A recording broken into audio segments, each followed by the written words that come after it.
After a one-month delay, Trump's tariffs have taken hold. Canada and Mexico will feel the worst of the latest round, with President Trump claiming they failed to stem the flow of fentanyl into the United States. But Canada says it's prepared with retaliatory tariffs on over $100 billion worth of U.S. goods. Still, is anyone set to gain from this U.S.-declared trade war on its biggest partners? I'm Andrea Sankey, and this is the Newsmakers.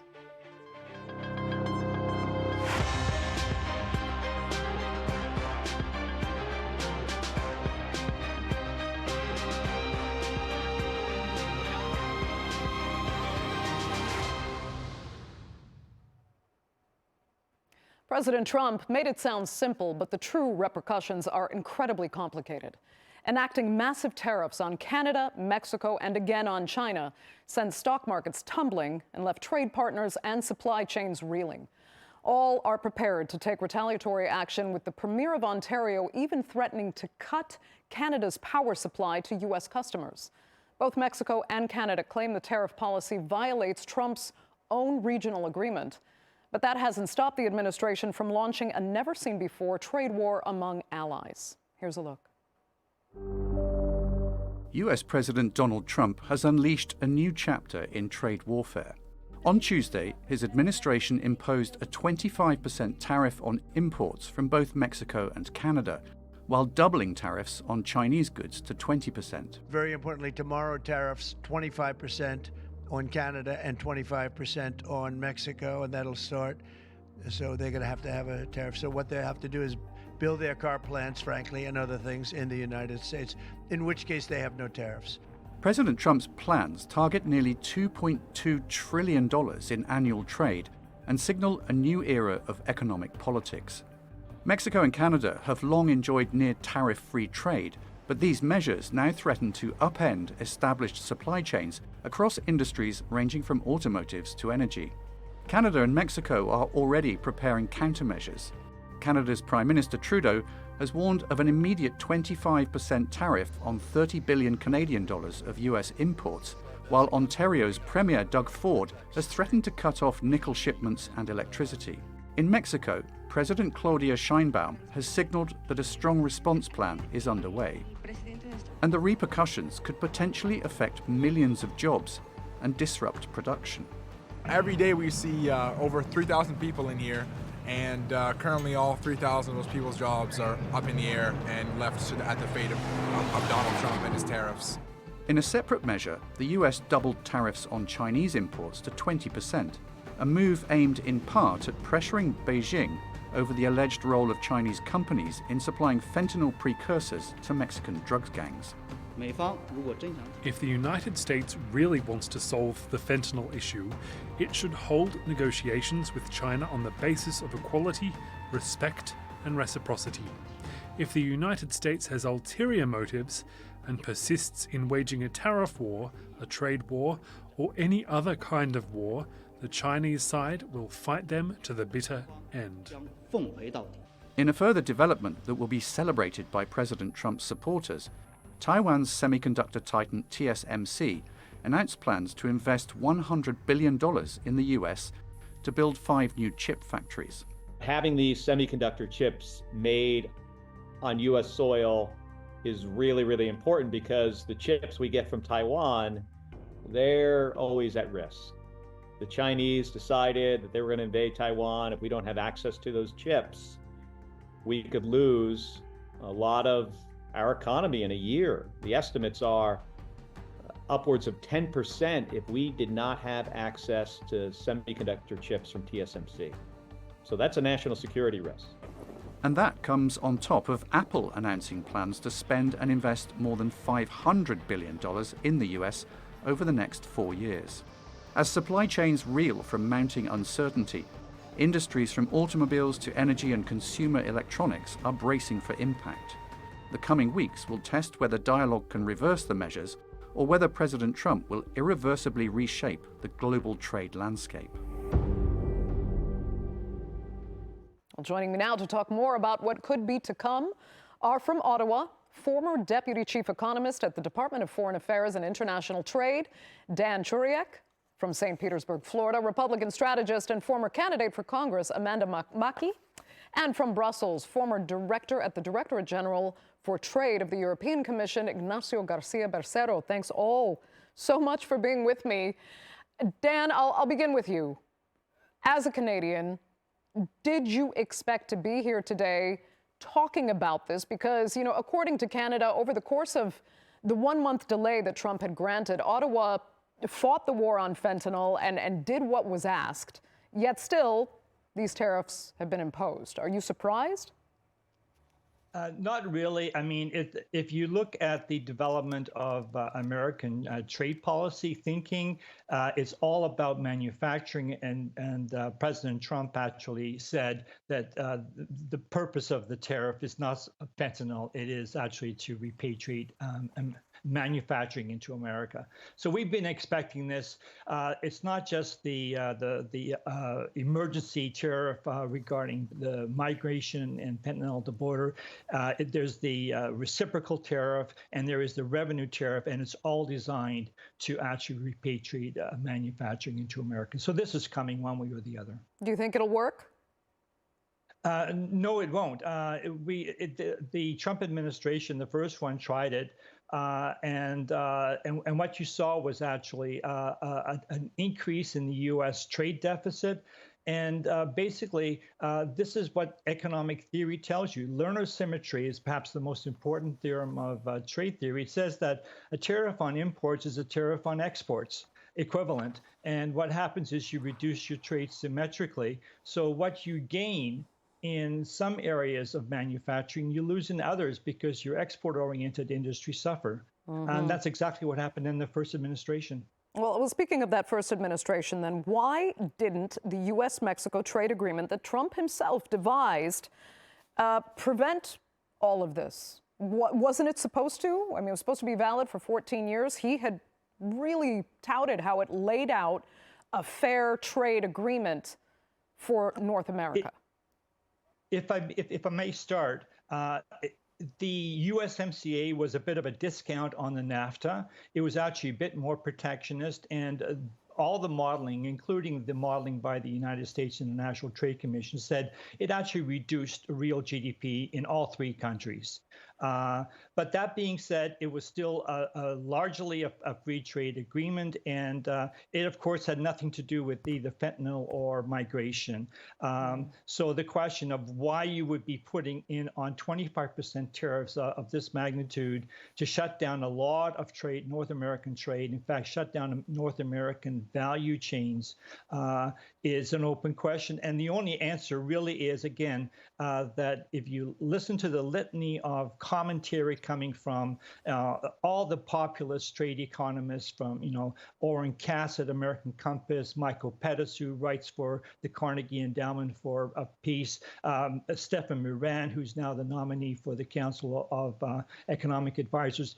This is all about trade deficits, and it's all about manufacturing. So this is long-standing, it's deep, and it's not about the specific issues. So the tariffs are coming one way or the other, and we have to live with that and deal with that. Okay, Amanda, among all the complaints of chaos and effectively a trade war being declared, you really do see the signs of Trump's policy working. Apple's $500 billion investment is just one example. But will those examples offset the damage we just heard mentioned that these tariffs could do to other manufacturers, to consumers, and to trading partners? Well, I think that Trump has made it clear, there is going to be a little bit of pain. And American consumers, I think, understand that.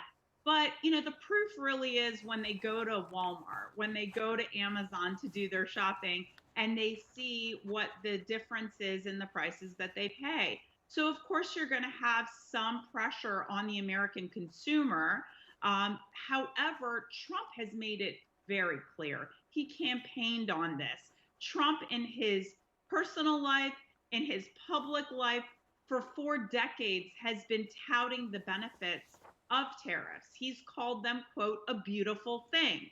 So when he wins in a landslide in America, he believes, and the American people believe, what he's going to do is impose tariffs. So to the point, I'm sure all the guests will make, we are under no illusions. We're not surprised by this in any way. And Trump has touted this as a success when you have Apple reinvesting $500 billion into the US economy, when you have the Taiwanese semiconductor company yesterday touting $100 billion in investments over the next 4 years. Clarios, a battery maker, $6 billion over the next 10 years. These are wins, and Trump loves to win. So when he has the ability to tout these things, he sees these as victories for the American people. And these things take time. Obviously the consumer pressure that they're going to experience with prices going up, he believes is offset by protecting the American worker. Okay, let me ask Ignacio. I mean, is Amanda right there? We could just be seeing a little bit of pain before the U.S. really emerges as a winner? Well, if you are going to be applying 25% tariff across the board to all your main trading partners, Mexico and Canada, for which is a very, very close economic integration with the United States. Europe may be down the line. There's no way that this is not going to have an impact on inflation when you are actually hitting consumer goods. And there's no way that this is not going to have an impact on the competitiveness of your own industry when you are impacting inputs that your industry needs. I mean, we are living in a world of global value chains. So President Trump has decided to take a certain course of action, which is going to be economically damaging for the United States itself. But of course, it's also going to impact all of us who trade with the United States, and that's therefore why we need to be prepared for that, and we need to react. There's no way that the United States is going to be competitiveness in export markets with the type of tariff policy that it is now being introduced. I think that Dan already referred to the impact that all of this is going to have on exports, the impact it is likely to have on the dollar, on inflation. So quite frankly, I think that it is not a very wise way to proceed, but it may be that that's what we are going to be facing, and then we would need to be prepared to react to it. Okay.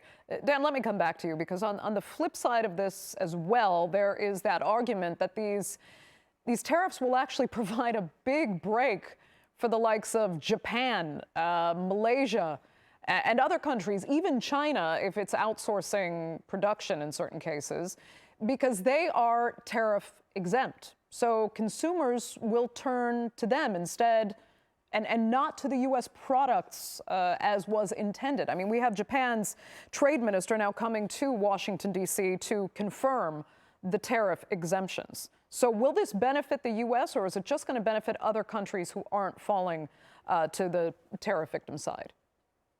Well, it doesn't actually benefit the United States economy overall. Amanda was mentioning some wins in certain sectors, but let's consider that a TSMC investment, $65 billion investment. It took 5 years, and they had to import about half of the workers from Taiwan to actually get the first chip rolling off the assembly line. That takes a lot of time. You can't actually take the global value chain and put it all into the United States. The United States is a big economy, but it's not big enough for that. So what actually happens is you win some and you lose some. And on balance, what you are doing to your economy by being protectionist is you are favoring your least competitive industries and hurting your most competitive. And yes, there's a lot of trade deflection from this first round, because the first round is going up on Canada and Mexico and 20% additional on China. And that means that every other country in the world has got a temporary advantage in selling stuff to the United States. So it's not actually going to benefit American producers entirely. It will to some extent, but it will actually benefit an awful lot of countries. This kind of trade diversion and deflection is inefficient. So actually, the whole world suffers overall, and we're just kind of shrinking ourselves. Okay. Amanda, I'm not sure if you accept that, but I also have to raise another point with you, that global tariff-free trade with reliable partners was a pillar of, Republican hero, really, Ronald Reagan. He warned against isolationism and protectionism. Has the Republican Party completely dismissed the arguments that really won over most of the American public when one of their favored leaders was in power? So, Trump has spoken to this and said, I loved Reagan and I respect Reagan, but I don't agree with his policies. So, we've come a long way in the last 40 plus years in the Republican Party, and the party has evolved and changed in many, many ways.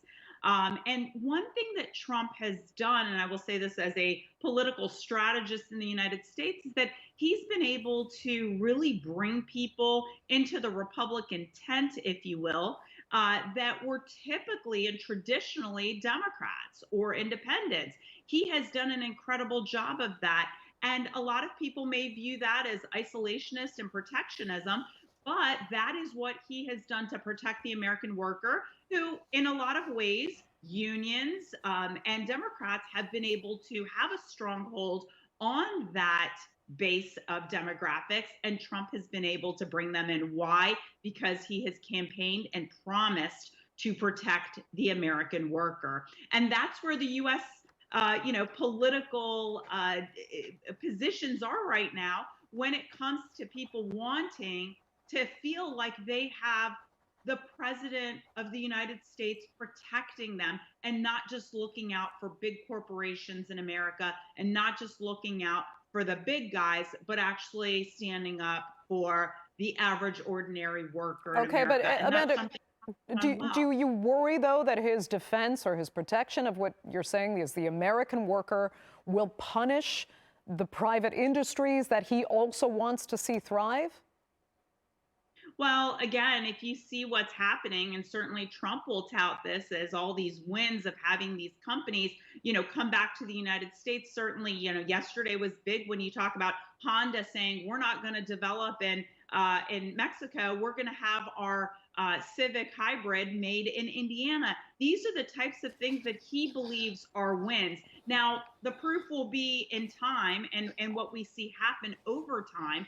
But his view has been, and he has campaigned on, protecting the American worker. And that's what he believes these things are important to do in order to achieve that success. Okay.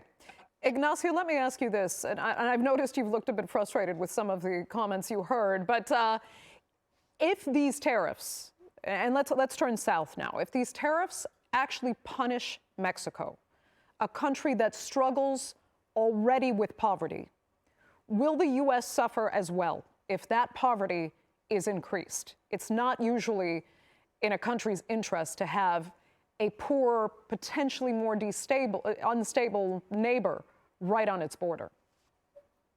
I think you need to be thinking both on the economic impact and the political impact of these tariffs. On the economic impact, quite frankly, I'm very, very skeptical about the idea that these tariffs are going to create jobs in the United States.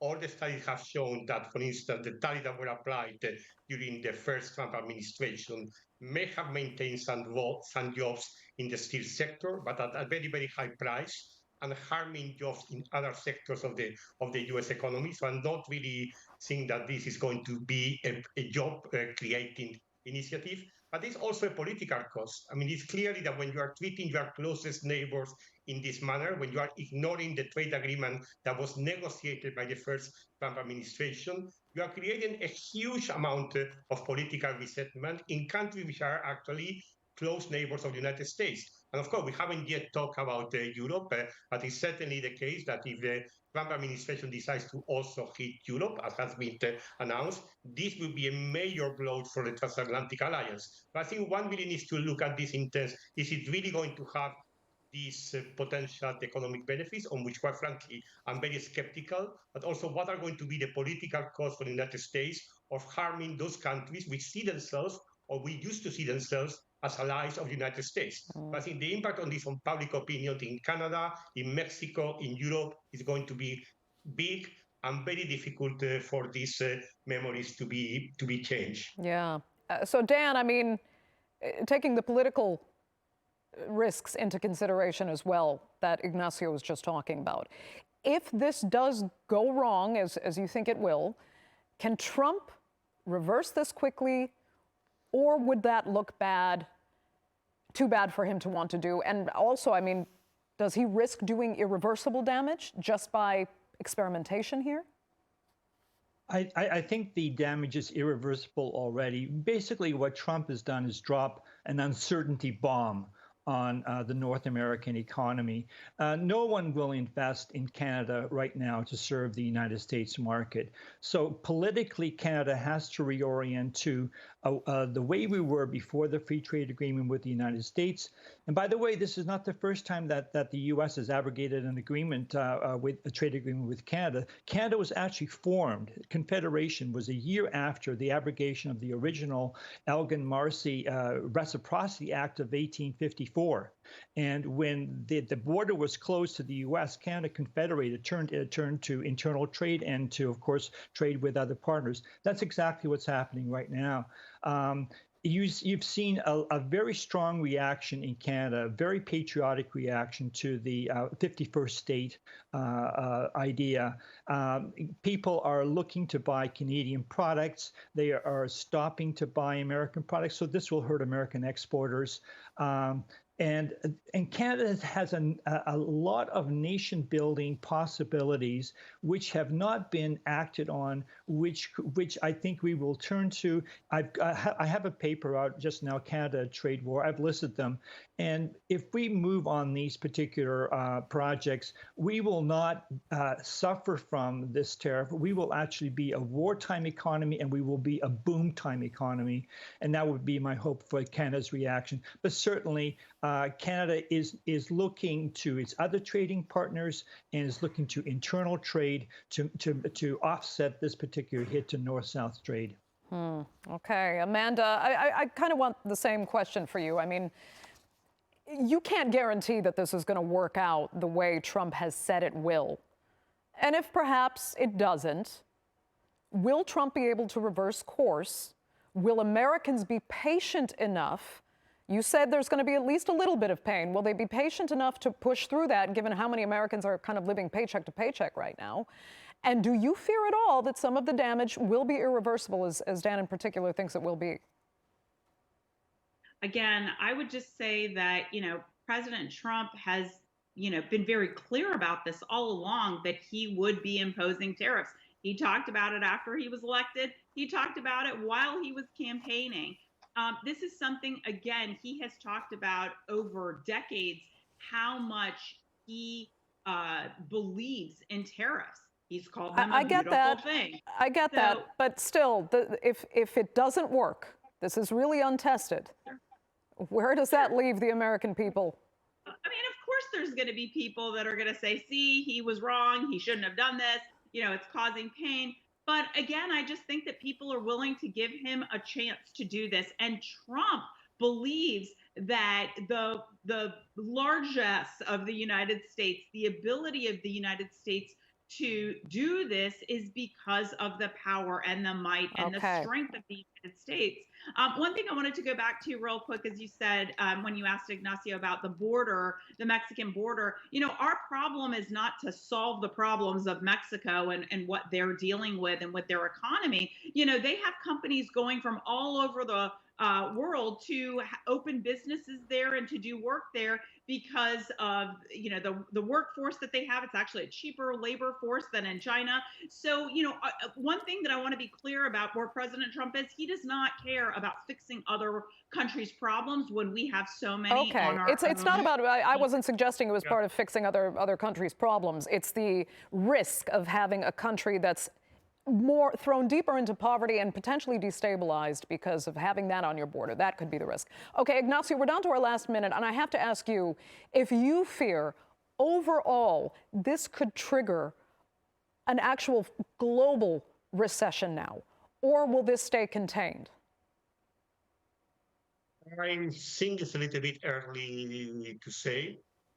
I think this is clearly going to create great instability in global markets.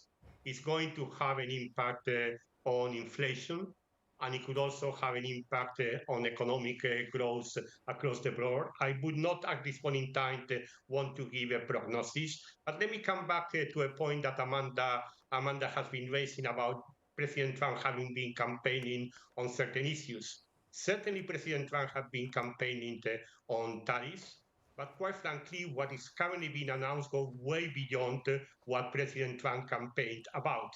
I don't think that during the campaign there was a reference that President Trump was going to ignore is the agreement that they have negotiated itself with Mexico and Canada, USMCA, and apply 25% tariffs across the board to its closest neighbors.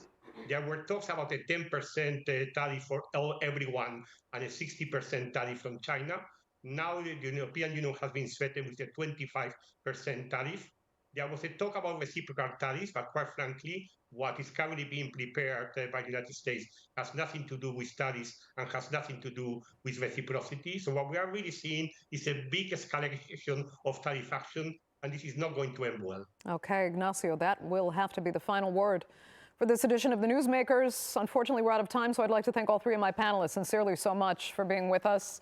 And our viewers, of course, for joining us as well. Remember, you can follow us on social media, and do be sure to subscribe to our YouTube channel. I'm Andrea Sankey. We'll see you next time.